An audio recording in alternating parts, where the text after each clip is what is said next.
Bernard, la situation qui prévaut en ce moment-ci dans le monde, notamment les rapports qui sont presque rapprochés entre la Russie et les États-Unis, porte accroissement, comme le docteur Sango l'a souligné, à une nouvelle carte géopolitique qui se reconfigure.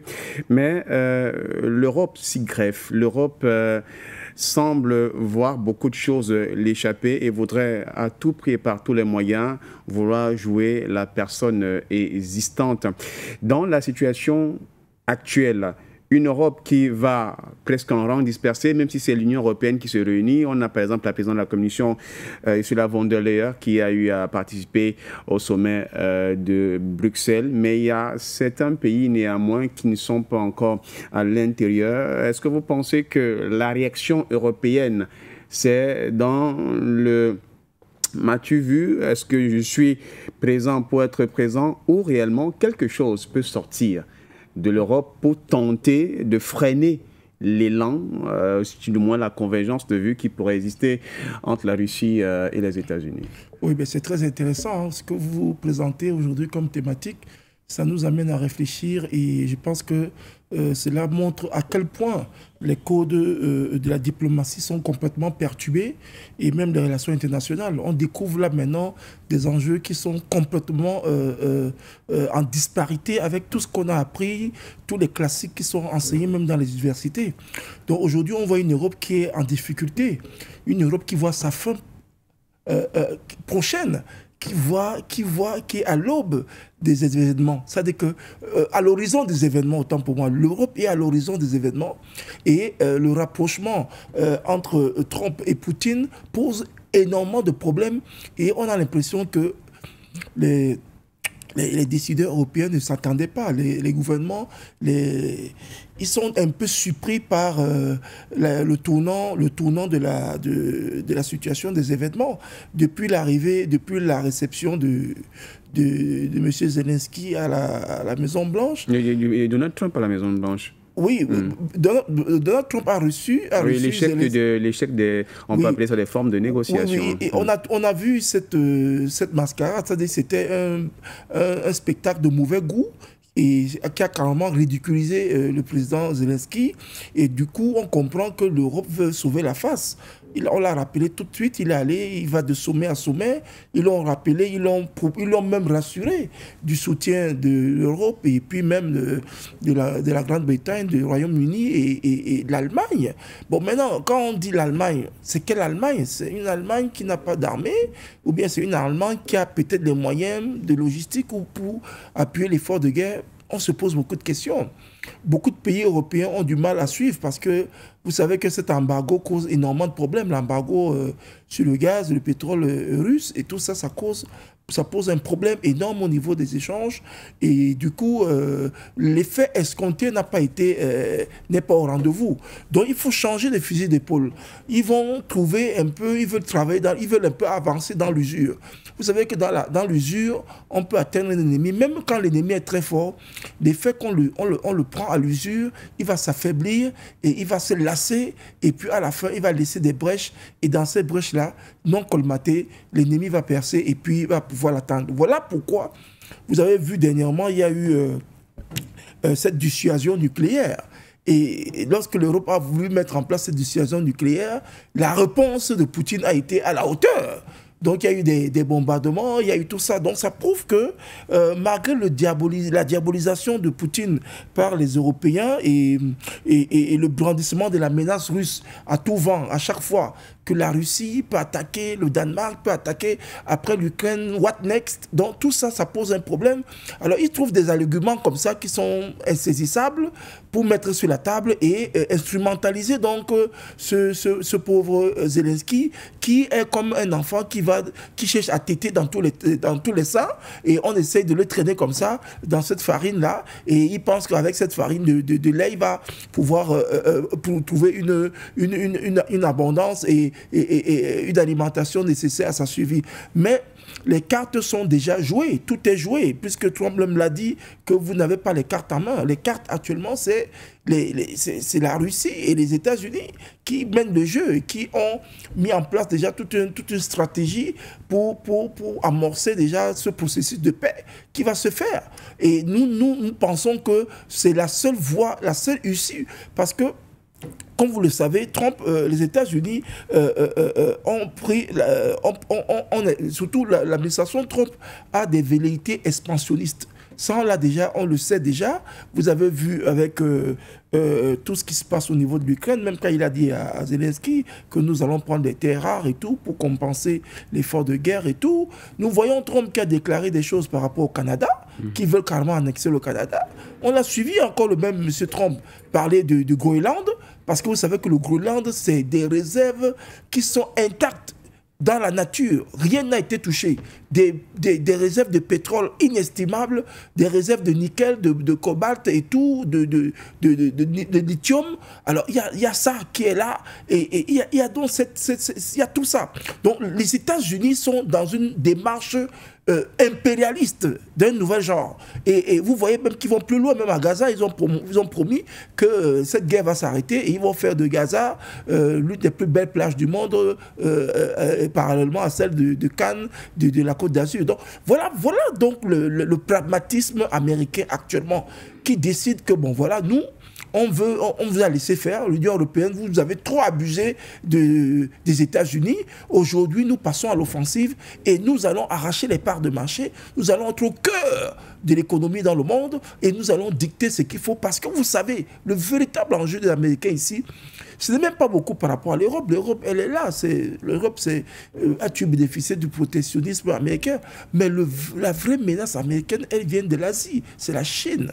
Donc, quand ils se rapprochent de la Russie, c'est pour contrecarrer ce géant. C'est-à-dire que ce dragon qui était endormi, qui était en hibernation pendant très longtemps, et qui est en train de se réveiller.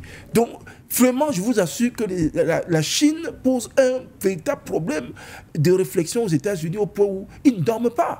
Ils ne dorment pas. Vous savez, comme l'ancienne administration Biden avait suspendu beaucoup d'activités chinoises aux États-Unis. Bon, Trump est arrivé, il a essayé de réhabiliter, mais en mettant en avant les intérêts américains. En parlant de TikTok, par exemple, parlant également même de la frontière avec l'Amérique latine, vous avez vu des sanctions, vous avez des dispositions.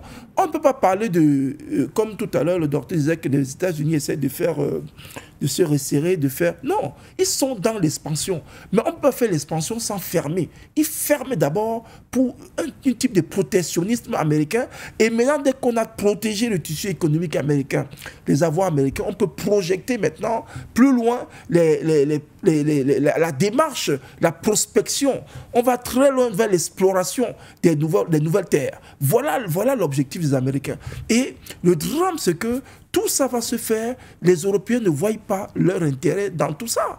Voilà pourquoi ils veulent, pour ce galop d'essai avec l'Ukraine, qui est le premier galop d'essai, que s'ils ratent ce coach-là, c'est terminé. Donc ils sont tout pour avoir donc le rapport de force et pouvoir imposer également une place aux assises. Parce que comme vous savez, les Américains et les Russes n'ont pas besoin actuellement, tel qu'on voit la situation, n'ont pas besoin de l'Ukraine pour la négociation. L'Ukraine, c'est un enjeu qui est complètement déjà presque dépassé.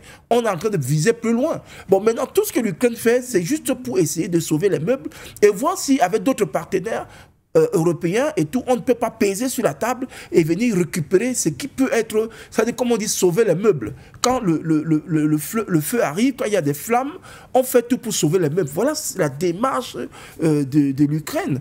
Et elle est une démarche qui est bancale, qui nous laisse penser qu'il n'y a pas une perspective, une prospective qui puisse nous permettre d'apprécier, peut-être à l'usure, mais et même à l'usure. On vous dit que la Russie est préparée pour 50 ans. Ils ont déjà atteint un niveau de sophistication des armes, les boucliers antimissiles et tout ça, et les drones, et même les satellites. Ils ont posé des satellites qui contrôlent la Terre, qui contrôlent le monde, qui contrôlent tout, même le système américain, au point où les Américains ont peur. Voilà pourquoi Trump disait disait, monsieur, vos déclarations, vos agissements sont de nature à provoquer une troisième guerre mondiale parce que vous n'êtes pas, vous n'êtes pas sûr. Ne vous dites pas d'avoir, ne prêtez pas des émotions que nous devons vivre parce que nous savons la menace, nous connaissons quel type de menace nous avons à faire. Donc autant mieux aller négocier avec un ennemi qui est potentiel et qu'on peut mieux maîtriser que de se lancer dans une aventure où on ne contrôle pas l'avenir.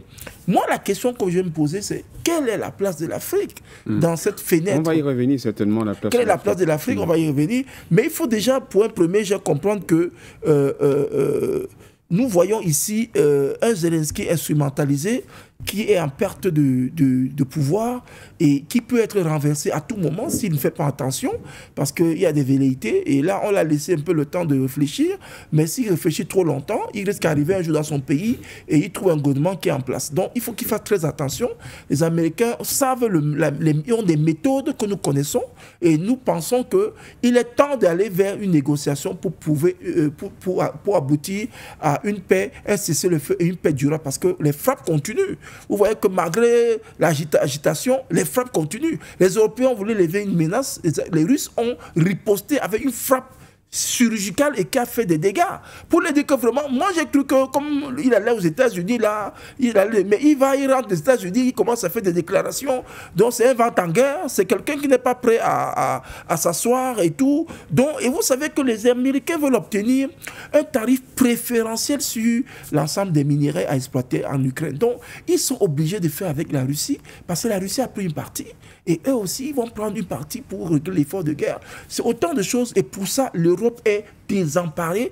L'Europe est dans une situation où il faut sauver l'hégémonie et être au cœur de cet échiquier mondial. Donc maintenant que on est dans une situation de tractation, on va voir. Mais je pense que très vite, tout le voile va se lever et on verra les réalités se présenter parce que le scénario n'est pas encore achevé. Nous sommes encore au cœur des tractations. Voilà pourquoi vous voyez que beaucoup, même parmi eux, plusieurs pays européens s'abstiennent parce qu'ils savent le risque des menaces qui peuvent, même au niveau européen, au niveau américain, parce que le marché américain, c'est un très grand marché pour l'Europe. À partir du moment où ils perdent ça, et il ne peut pas vous dire les autres conséquences. Je ne vous parlerai même pas de l'OTAN, du démantèlement de l'OTAN. Je ne vous parlerai pas de tout ça parce que c'est des conséquences inestimables. La menace européenne de disparaître même est là, elle est réelle. Donc ils jouent là sur leur propre territoire. Et les Américains disent, en tout cas, la balle est encore à votre camp. Moi, je suis de l'autre côté de l'Atlantique. Je vous laisse faire. Vous avez un temps qui est d'immunité. Allez vite parce que nous, on a un agenda et nous allons très vite rentrer en course pour régler et éponger la dette et éponger la créance et tout ça. Parce que les Américains ont investi beaucoup. Ils ont actuellement suspendu l'aide, mais ils doivent recouvrir d'abord et puis penser à une phase maintenant, celle de la reconstruction de l'Ukraine et puis engager les perspectives comme ils ont à travers les autres pays qui sollicitent financer pour également faire tourner l'économie. Trump, c'est un businessman, c'est un chef d'État businessman et il a derrière lui des capitaux américains qui sont prêts à investir. Donc voilà pourquoi ils veulent arrêter la guerre. La guerre ne tourne pas là. La guerre ne fait pas tourner la planche à billets. La guerre, elle est émotionnelle, on a des pertes énormes partout. Donc aujourd'hui, il faut arrêter la guerre pour aller vers une reconstruction, pour un monde où il y a l'emploi, pour un monde où il y a la consommation, pour un monde où il y a les affaires.